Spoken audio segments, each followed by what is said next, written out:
जय प्रभुपदा श्रीला प्रभुपदा प्रभुपदा जय प्रभुपदा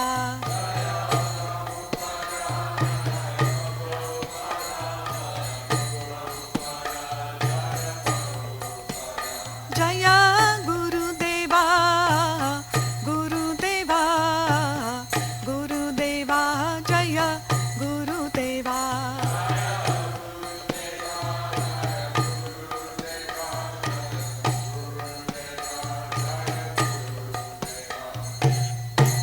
जम विश्वात परमहंस परिव्रजकाचार्य स्तोत्र ऋषभ Shri Srimad divine grace A C Bhaktivedanta स्वामी श्रील प्रभुपाद की जय। जम विश्वात परमहंस परिव्रजकाचार्य स्तोत्र ऋषभ श्री श्रीमद डिवाइन ग्रेस श्रील भक्ति सिद्धांत सरस्वती ठाकुर महाराज की जय। ग्रंथराज श्रीमद भागवतम की जय।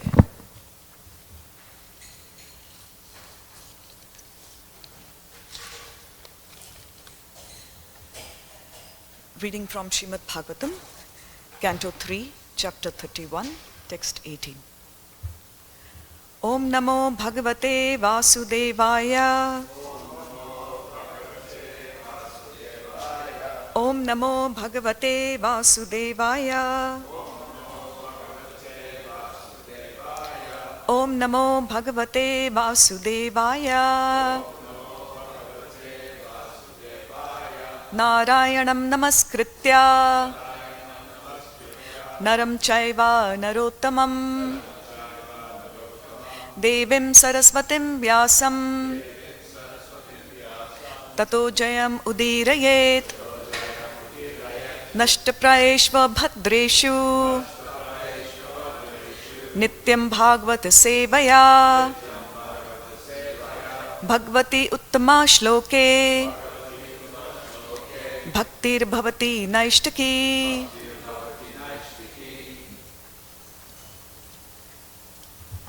Canto 3, Chapter 31, Text 18. Kindly respond. Yene Drishim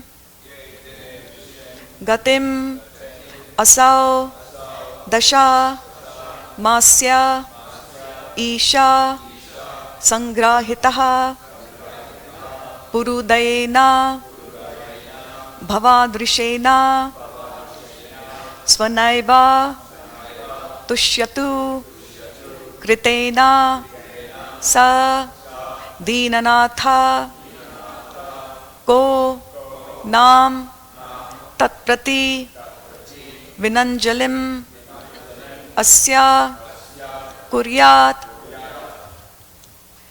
Yene Drisham Gatimasau Dashamasya Isha Sangrahita Purudayena Bhavadrishena Svanaiva Tushyata Kritena Sadina Natha Ko Nama Tat Prati Vinanjalim Asya Kuryat Yene Drishim Gatimasau Dashamasya Isha Sangrahita Purudayena Bhavadrishena Svanaiva Tushyata Kritena Sadina Natha Ko Nama Tat Prati Vinanjalim Asya Kuryat Yene Drishim Gatimasau Dashamasya Isha Sangrahita Purudayena Bhavadrishena Svanaiva Tushyatu Kritena Sadina Natha Ko Nama Tat Prati Vinanjalim Asya Kuryat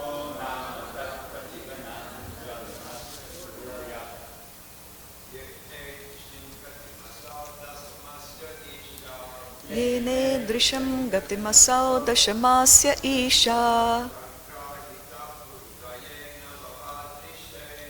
Sangrahita Purudayena Bhavadrishena Svanaiva tushyatu kritena sadinanatha. Ko nama tat prativinanjalim asya kuryat. Yene drishim gatimasau dashamasya isha. Sangrahita purudayena bhavadrishena. Svanaiva tushyatu kritena sadinanatha. Ko nam tat pratim vinanjalim asya kuryat. Vaishnavis, please.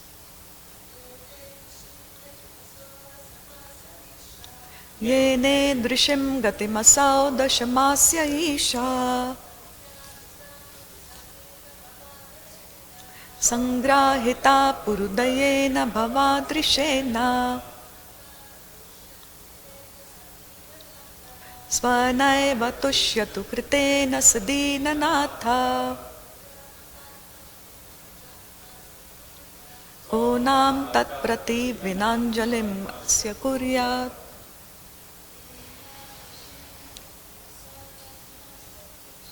Yene drisham gatimasau dashamasya isha. Sangrahita purudayena bhavatrishena. Svanaiva tushyatu kritena sadinanatha. Onam tat prati vinanjalim asya kuryat. Synonyms: Yena, by whom the Lord, Idrishim, such, Gatim, a condition, Asau, that person, myself, Dashamasyaha, 10 months old, Isha, O Lord, Sangrahitaha, was made to accept, Purudayena, very merciful, Bhavadrishena, incomparable, Swena, own, Eva, alone, Tushyatu, may he be pleased, Kritena, with his act, Saha, that, Deenanatha, refuge of the fallen souls, Kaha, who, Nam, indeed, Tat, that mercy, Prati, in return, Vina, except with, Anjalim, folded hands, Asya, of the Lord, Kuryat, can repay. Translation and purport by His Divine Grace, A.C. Bhaktivedanta Swami Srila Prabhupada. My dear Lord, by your causeless mercy, I am awakened to consciousness, although I am only 10 months old. For this causeless mercy of the Supreme Personality of Godhead, the friend of all fallen souls, there is no way to express my gratitude but to pray with folded hands. Please repeat. My dear Lord, by your causeless mercy, I am awakened to consciousness, although I am only 10 months old. For this causeless mercy of the Supreme Personality of Godhead, the friend of all fallen souls, there is no way to express my gratitude but to pray with folded hands. Purport. As stated in Bhagavad Gita, intelligence and forgetfulness are both supplied by the Supersoul sitting within the individual soul within the body. When he sees that a conditioned soul is very serious about getting out of the clutches of the material influence, the Supreme Lord gives intelligence internally as Supersoul and externally as a spiritual master, or as an incarnation of the personality of Godhead himself. He helps by speaking instructions such as Bhagavad Gita. The Lord is always seeking the opportunity to reclaim the fallen souls to his abode, the kingdom of God. We should always feel very much obliged to the personality of Godhead, for he is always anxious to bring us into the happy condition of eternal life. There is no sufficient means to repay the personality of Godhead for his act of benediction. Therefore, we can simply feel gratitude and pray to the Lord with folded hands. This prayer of the child in the womb may be questioned by some atheistic people. How can a child pray in such a nice way in the womb of his mother? Everything is possible by the grace of the Lord. The child is put into such a precarious condition externally, but internally he is the same, and the Lord is there. By the transcendental energy of the Lord, everything is possible. Translation once again. My dear Lord, by your causeless mercy, I am awakened to consciousness, although I am only 10 months old. For this causeless mercy of the Supreme Personality of Godhead, the friend of all fallen souls, there is no way to express my gratitude but to pray with folded hands. Om Jnanatimmirandhasya Jnananjana Shalakaya Chakshur Unmilitem Yena Tasmai Shri Guruvei Namaha. Hare Krishna, thank you for giving the opportunity to discuss this extremely scientific chapter, chapter 31, which is really talking about very advanced embryology here, the development of the child in the womb of a mother. So as I was preparing for the class, there's a lot of science coming in my background because there were so many questions that arose in my heart. And I'm just going to talk about those questions, but the key words that stand out in this translation that really struck my heart were 4 key words. The first was causeless mercy. The second is awakened to consciousness. The third is the friend of all fallen souls. And the fourth is pray. So when we talk about causeless mercy, it's a very interesting word when we say causeless mercy. There is no cause to Krishna's mercy. It's really unfathomable that we have to perform something to receive the mercy of the Lord. The whole term causeless mercy means there's no cause behind it. Krishna is so benevolent, so magnanimous that he gives his mercy completely freely.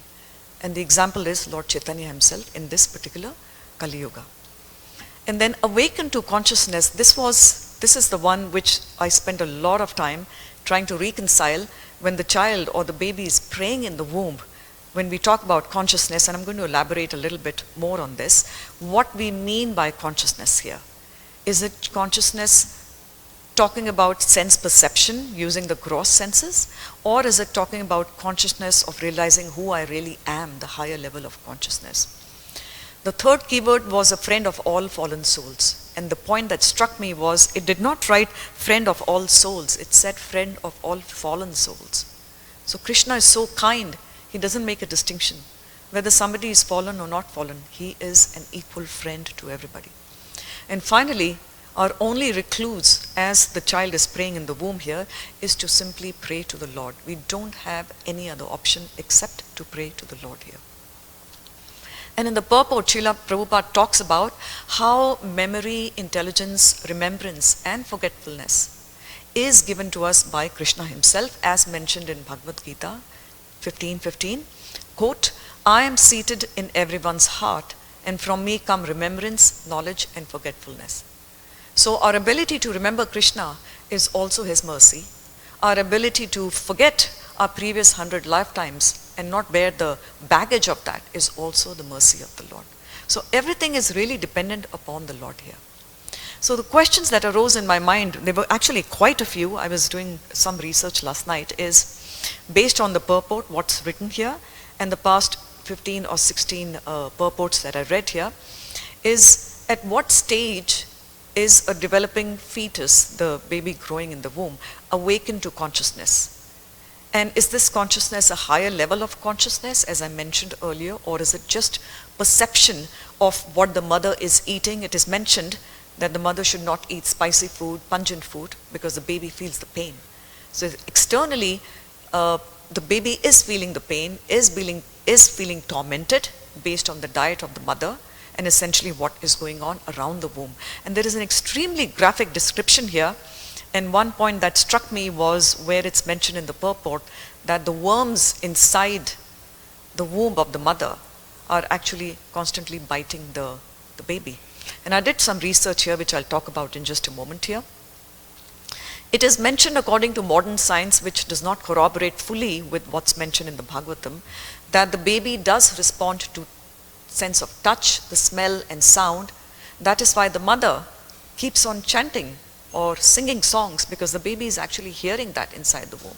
And there are many examples here. We know of Prahlad Maharaj himself. He was listening to Narad Muni here. And it is mentioned here, is there a precondition for Krishna to be realized while the child is in the womb? What is the precondition? So here it is mentioned in 3:31:13, just a few verses earlier, quote, "He is in the heart of every living entity, but he can be realized only by a soul who is repentant." So it's a very important point here. When the child is growing inside the womb, if the child is repentant, is able to understand what has gone on in my previous lifetimes and understands that I'm going through so much misery, and also repents that, oh my Lord, what have I been doing? Please give shelter to me. Then Krishna reveals himself. And there's various examples here. We hear about Prahlad Maharaj, who was very lucky enough to be instructed by Narad Muni, and he was constantly praying right even before he was born. And the opposite side, we have the examples of Hiranyaksha and Hiranyakashipu, who were born of a very illustrious father, Kashyapa Muni. So one would think that they are born of a very illustrious father, they would have better sense, but they didn't have the sense because they were not repentant. And so they never prayed to the Lord in the womb of their mother, Diti. So we have two contrasting examples here. So it's very interesting how some of the souls are actually praying to the Lord, showing a feeling of repentance, while the others do not remember the Lord under any condition. And according to modern science here, it is mentioned that the conditions in the womb are actually very precarious and full of torture for the baby. First of all, the baby is placed by the mercy of the Lord in a deep mode of sedation. So for those 9 months, the child, the fetus, is actually sleeping most of the time.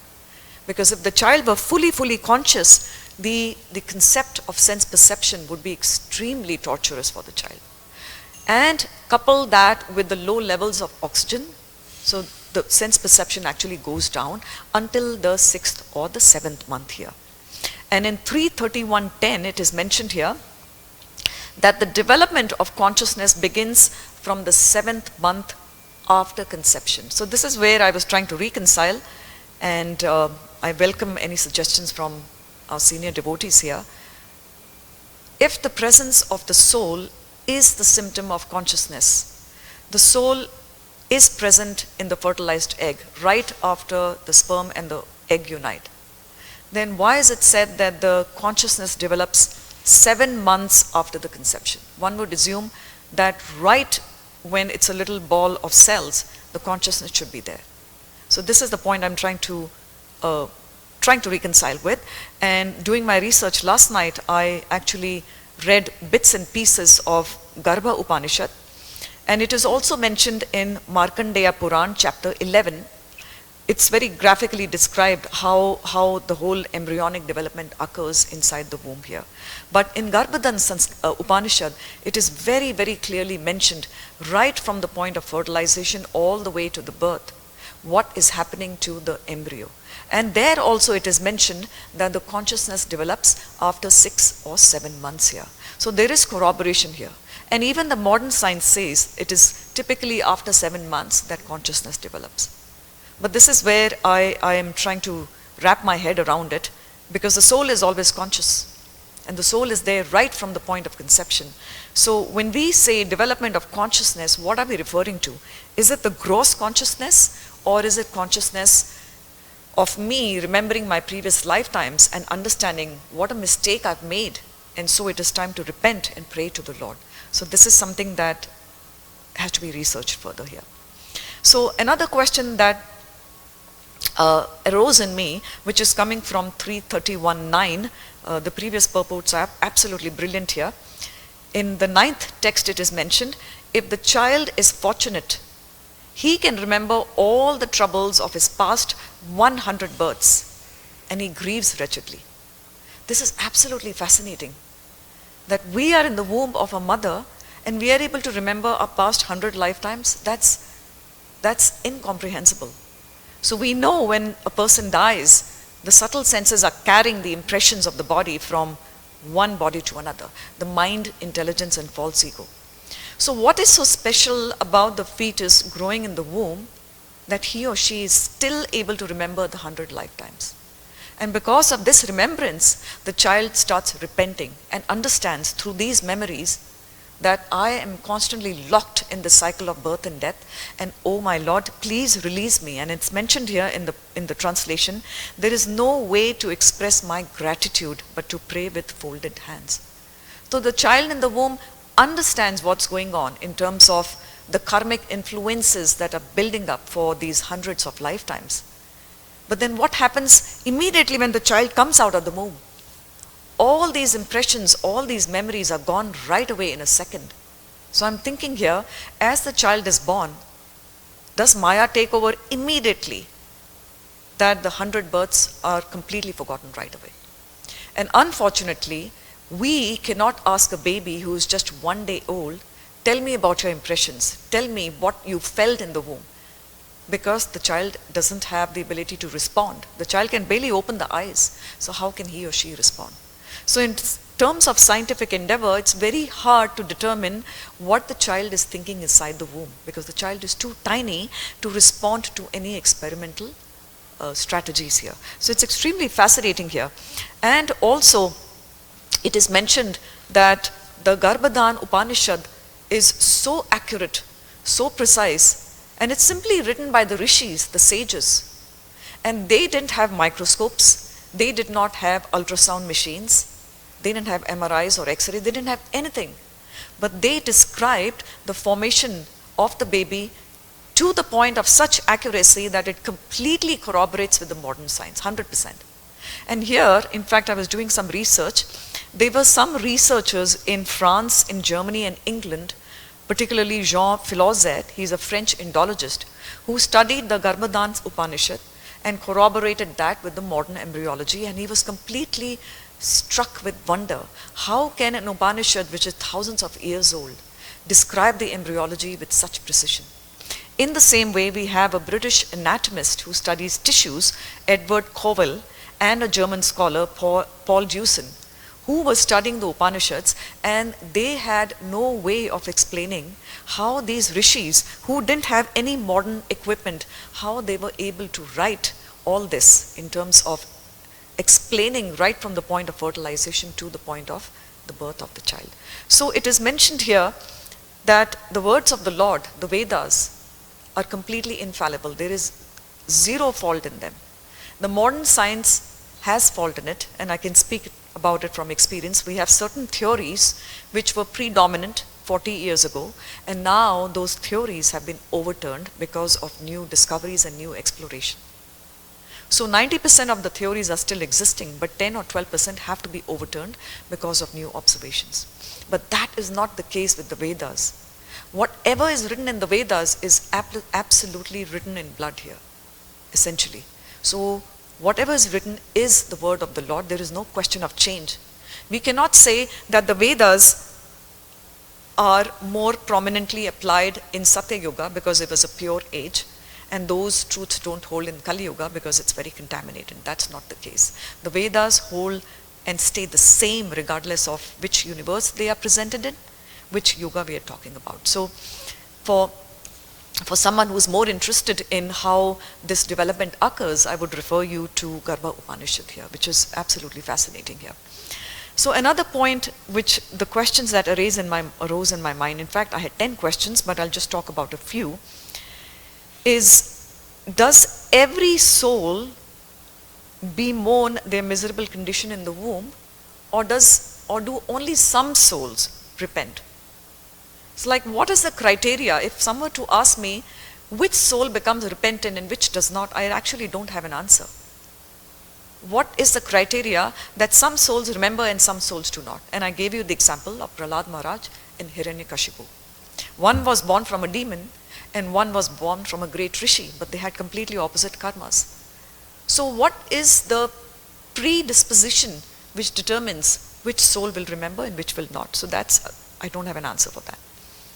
And then, which soul is lucky enough to receive instructions? In the purport, Srila Prabhupada has mentioned, a lucky soul is one where they receive instructions internally through the super soul and externally through the sadhus or the spiritual master. But Prahlad Maharaj was very lucky. He got Narad Muni, and Dhruv Maharaj was very lucky. But not all of us are lucky. In fact, most of the children developing in the wombs of mothers are not at all lucky. In fact, just a few of us in Krishna consciousness who go through the whole regulations, following the 4 regulative principles, doing Garbhadan Sanskar, and praying to the spiritual master, praying to Srila Prabhupada to have a child which will be Krishna conscious, is basically what we follow in terms of sanskar. And those women are very lucky because they are always chanting, they are always praying, they are eating the right food and so forth. But 95% of the ladies are not that lucky, which are undergoing pregnancy. So what determines this luck? How does Krishna decide who is the lucky soul, who will be blessed with memory to be able to remember me? So that it is mentioned here, Krishna gives the memory. So what is the criteria that determines who gets this memory and who does not? So that was another question that was kind of making me very interested in this whole process of conception here. And then lastly is something that I've been thinking about for a very long time, that it is mentioned that there are worms in the womb. And Srila Prabhupada mentions in one of the purports that since the worms are also coming from the mother and the child is also coming from the mother, technically the worms and the growing baby are brothers. It's very interesting. It is mentioned in the purport. I was reading the previous 17 purports and it's mentioned in one of them here. So as a scientist, this was very baffling to me. How can there be worms in the womb? So I did some research last night and I found out in the Journal of Neuropsychology that pregnant women do have worms. Not all of them. Some of them do have worms, tapeworms, stretch worms, and they've given a whole series of worms here. I won't go into the science here. But those worms come in the womb of mother only when the mother is diseased. When she has diarrhea, or she has a bacterial infection, or she is eating the wrong food, or she has some kind of a contamination in the womb, then the worms come there. So technically what is written here in the Bhagavatam is correct, that pregnant women can have worms in the womb. So what do these worms do? They are biting the soft flesh of the baby. You can just imagine. So we're not talking about like gross biting, but they are basically touching. And essentially the baby's the flesh is so soft that even a tiny touch can cause a lot of pain here. So I was just talking to my very senior god sister, whom all of you know, Radha Prema Mataji. She is an embryologist and she looks after neonatal children who have very complicated surgeries while in the womb.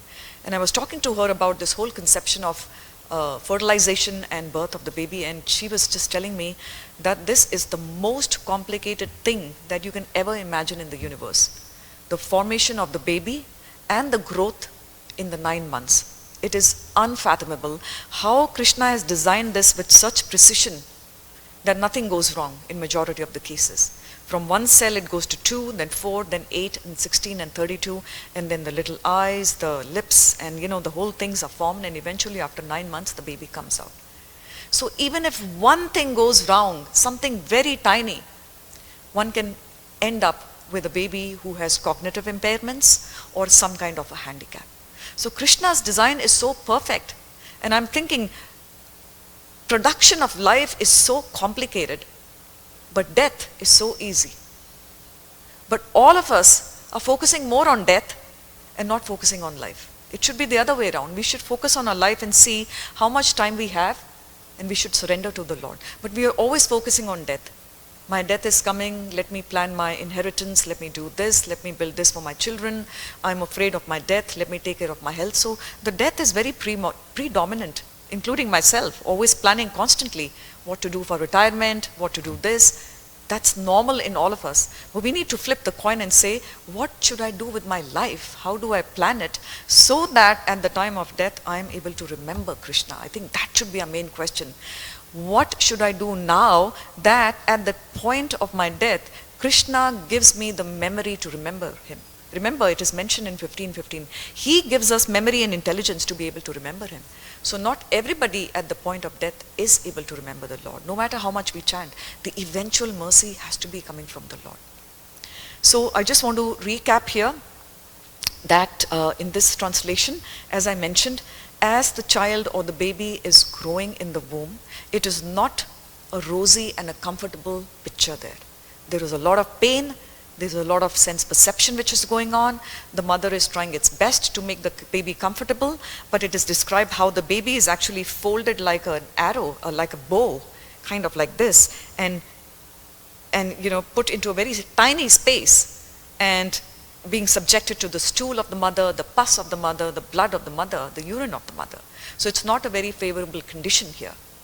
And essentially when the baby comes out, it starts crying immediately, because now it thinks the womb was comfortable, and so it's made to be away from the warmth and the so-called cushiness. But outside, the situation can be even more dire, because now the baby is going to be subjected to all the material conditions of disease as well as old age here.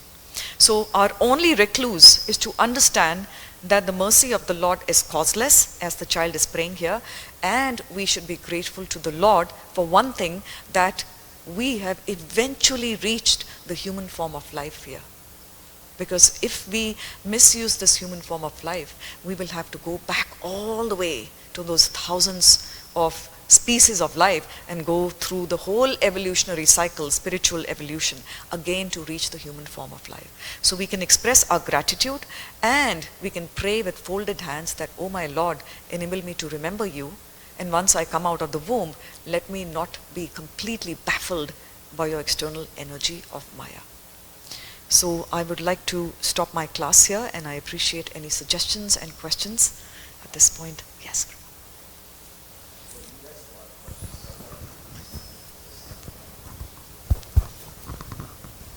You were making the point that, the soul is always conscious. Consciousness is a symptom of the presence of the soul. So what's going on the first 7 months? And I found this verse in the Bhagavad Gita, in the 3rd chapter. It says, as a fire is covered by smoke, as a mirror is covered by dust, and as the embryo is covered by the womb, the living entity is similarly covered by different degrees of lust. And Prabhupada explains in the purport that according to the degree of lust one's covered by, the consciousness is covered.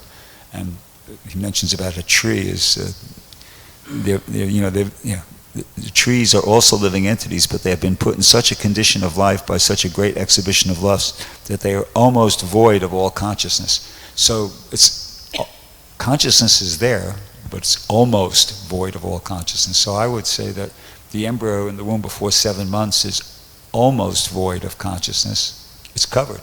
It's like the tree. It's very, very covered. But as you mentioned, the soul is always conscious. So it's no question that it's totally unconscious, but it's just like a tree. It's just very, very covered. And the other question you asked about what determines whether the soul is going to remember or not remember. In the translations it said the fortunate soul. And you also touched upon that, what constitutes a fortunate soul. The only reference I could come up with for that is in the 6th chapter of the Bhagavad Gita. Krishna talks about not somebody remembering in the womb, but just how, in general, how that principle works. It says, this is referring to a yogi. He says, on taking such a birth, he revives his divine consciousness of his previous life, and he again tries to make further progress in order to achieve complete success, being by virtue of divine consciousness of his previous life. I think that's the point. It's by virtue of divine consciousness, or some sort of effort in spiritual life in the previous life, he automatically becomes attracted to the yogic principles even without seeking them. And in the 2nd chapter there's that verse, Nehaba Krama-nastosti Prachavaya Nivijate, that even a little endeavor on this path gives you an opportunity in the next life. So I think it's that principle, that because somebody has done something in the past, and as a result of that they're able to, they're by virtue of that divine consciousness from the previous life, they're automatically attracted. So Krishna awards that, the fortunate soul, I think, is a soul that made some effort in a previous life to progress in spiritual life. That's based upon these things, references there. Thank you so much. Oh, just one more. Drew DeKarma, in a book he wrote some years ago called Human Devolution, there was a section that talks about what a child is experiencing in the womb. I can't remember very clearly. He's here now, I believe, if he didn't leave. Maybe he remembers and he could say something about that. Because there was some, I remember there was some evidence there, experiences of children in the womb. So, Thank you. Like he Thank you wants to so say much.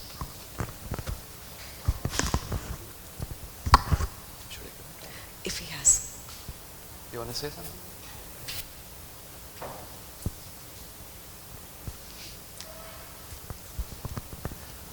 Yeah, it was just once I was at a conference, science conference. I met a psychologist, and we were speaking about evidence for past lives, reincarnation memories and out-of-body experiences as evidence for soul's ability to exist apart from the brain, apart from the body. And she told me there's a field of psychology that investigates prenatal memory from children. Sometimes it's reported spontaneously by the child, and sometimes it's recovered by hypnotic regression. But I found the most interesting cases to be the ones that are spontaneously reported by children who report details of the birth experience that are confirmed by medical records and photographs. Like there was a case of a boy who recalled being in a very painful situation with something wrapped around his neck, and he got a pain in his head and felt scratches on his face.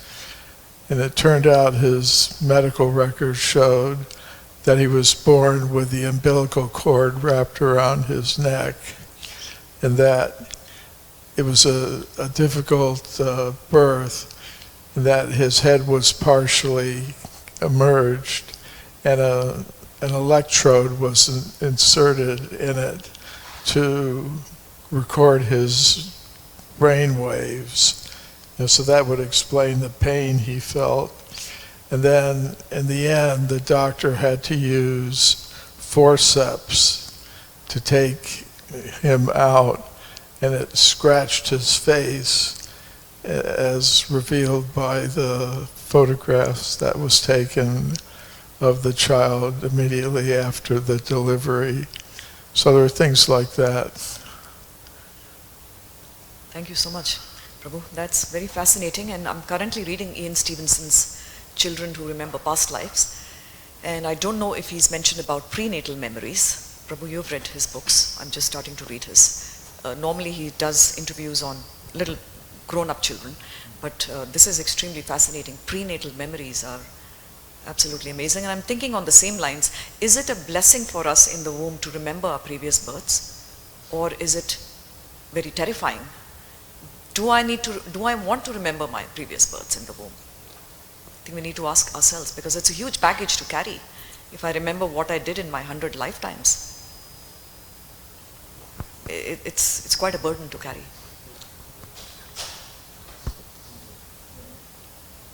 Fortunate soul who's given those memories, they're educated by it as a result of that. They become repentant. They remember, I only got it. So it's not doing torture, it's fairly torture now. It's an opportunity to kind of so to get it, learn a lesson and understand along with it. But I've also seen straighten up and felt right. Who would relate the best generation soul. But it's so fascinating. The moment the child comes out, immediate forgetfulness, immediate. Nobody remembers except just a few. Prabhu, you had a question. Yeah, so, regarding this consciousness, it is said that in the 7th month, it is endowed with consciousness, right? That is verse number 10. Correct, yes. If you go to the verse number 10 and use the word, exact word Bhagavatam uses to describe consciousness, the word used is bodhaha. Bodhaha, basically labdha bodhaha. Labdha Bodha, yes. Bodhaha, basically, labdha means endowed, bodhaha means consciousness. So the word for consciousness is bodhaha. If you go back to the root word for this bodhaha in Sanskrit, that because every Sanskrit word has a root, right? Buddhi. Yeah. So that comes from the word buddh. Buddh is a root word and bodhaha is a word derivative of that word. And buddhi also comes from the same root word as buddh. Buddhi and bodhaha, they come from the same root word. So basically that kind of implies that consciousness and intelligence are integral to each other. You cannot separate consciousness and intelligence. When something is conscious, it is intelligent. When something is intelligent, it is conscious. They are inseparable, right? So when you are telling when there is consciousness, what does it mean? Is it awareness or is it like intelligence, right? So actually they are together. They cannot be separated. I mean, to whatever degree it may be, right? Some may be less intelligent, maybe more intelligent. That's all right, but they are too integral to each other. That's why they have the same root word in Sanskrit. And regarding the why the soul does not have why is it said in the 7th month, whereas soul consciousness is an intrinsic aspect of the soul, right? It's intrinsic. It's not like something which manifests at a certain time, but in the verse it shows as if it manifests at a certain time, right? So see, when it is said bodhaha, it says endowed, right? Labdha means endowed. Endowed basically means that it appears. It's not that it is given, it appears. That's why it's called labdhaha. That means now what does it make to appear? What does it requirement? Like the sun appears at morning, right? Appears, right? So when it appears, what it means is that, see, the soul has consciousness, but for the soul to manifest consciousness, it requires gross body. It requires gross body.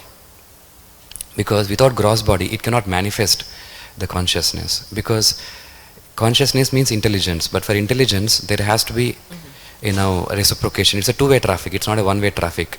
For it to have, then it needs a gross body. Let's say the soul exhibiting consciousness from the very conception, but it does not have a gross body to manifest it. So that's why it's kind of handicapped in one sense, right? Because even if it has consciousness, it cannot manifest because there's no gross body. Only when at the 7th month there is to some extent a gross body, then it starts manifesting that consciousness.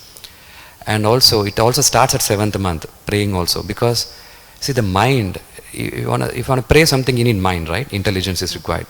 But intelligence is also not part of soul. Soul does not have mind. Body has mind, right? So even to pray, you need mind. That mind also comes in the 7th month. So it does not make a soul for it to pray, even before that, Yeah, those are just some thoughts. Very interesting, because from the scientific point of view, children who are born prematurely, like even at 6th month or 6.5 months, very, very tiny babies, then their consciousness is kind of very dampened, right? If we're going by this whole 7-month criteria. So I think there's just so much to explore here. And one last thing I just want to end with, which is again a very open question, is I was doing the research how Srila Prabhupada mentioned when he was giving a class on Srimad Bhagavatam 6.1.23 in Chicago in 1975. He mentioned, and we know about this, how Shukadev Goswami stayed in the womb of his mother for 16 years. Now from modern science of perspective, that is impossible. Right? I'm just going to leave this as a question here. I'm not going to open a discussion here. That immediate 16 years he was in the womb, and when he came out, he walked out like a grown man and he left his home. So from modern perspective, that's kind of hard to reconcile, but we need to really look into the Shastras. We're talking about a very elevated soul coming here essentially and staying in the womb for a very long period of time, not to be baffled by Maya. Yes.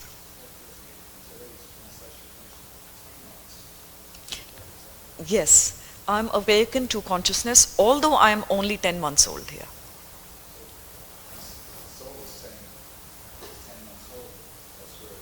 Seven.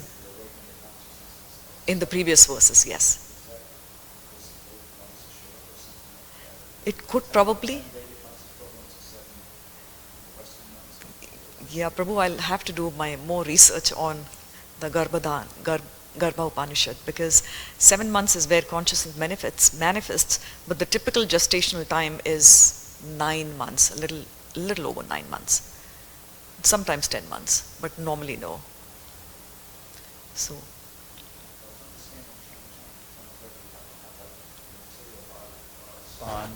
to in order for the consciousness to be manifest. So, but it's possible that, well, it's just a speculation actually, that the child is having an out-of-body experience in the womb, because it doesn't have the body, it doesn't have the body to facilitate what we hear being described, thinking, offering prayers, folded hands. But if it's just like these people have out-of-body experiences, they don't have the body, but they're certainly experiencing this. They're out of their body, and they're totally experiencing consciousness and everything. So maybe that's possible. It's a supernatural experience, just like Sukadeva Goswami coming out after 16 years. correct. You can't explain that by the normal laws of physics and this and that we're used to, but it's some supernatural. So maybe that's you kind of raised that question as one of your questions there. I think it's not an ordinary experience because a little embryo is not going to have that kind of ability to think and pray and all that kind of thing. But if it comes out of the body, then it's totally separate from the body. It's another kind of experience. And also I would like to add, based on my understanding, the gross body is earth, water, fire, air, ether. So right from the beginning, the gross body is already there, from the point of fertilization, not 6th or 7th month, because it's all gross, earth, water, fire, air, ether. But it's not functional. But it's not functional because the sense perception is very low. Dhruta Karma Prabhu has a point, needs a comment.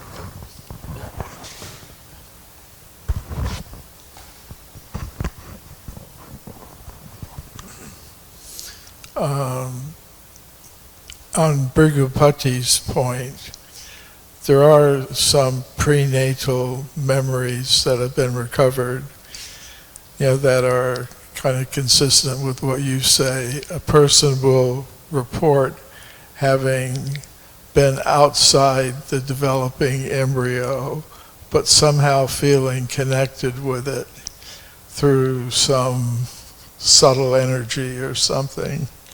And then they report it around, at a certain point, they identify with it totally and enter into it.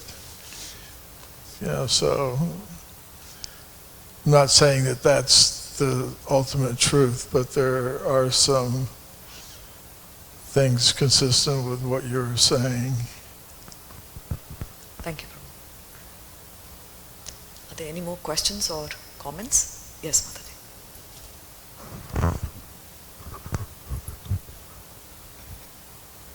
Hare Krishna. So Prabhupada always speaks about, on many occasions, about the blunt material senses. And I was asking my Guru Maharaj about that, and he said that it's because the soul has all the senses, like the soul is the seer, and then develops a material senses out of gross matter. But the soul has all the abilities, and on a subtle, on a spiritual level, it has the ability to see, the ability to feel, think. It has hands, but they're just not physical manifestations. Thank you so much for sharing that. Grantraj Srimad Bhagavatam ki jai. Srila Prabhupada ki jai.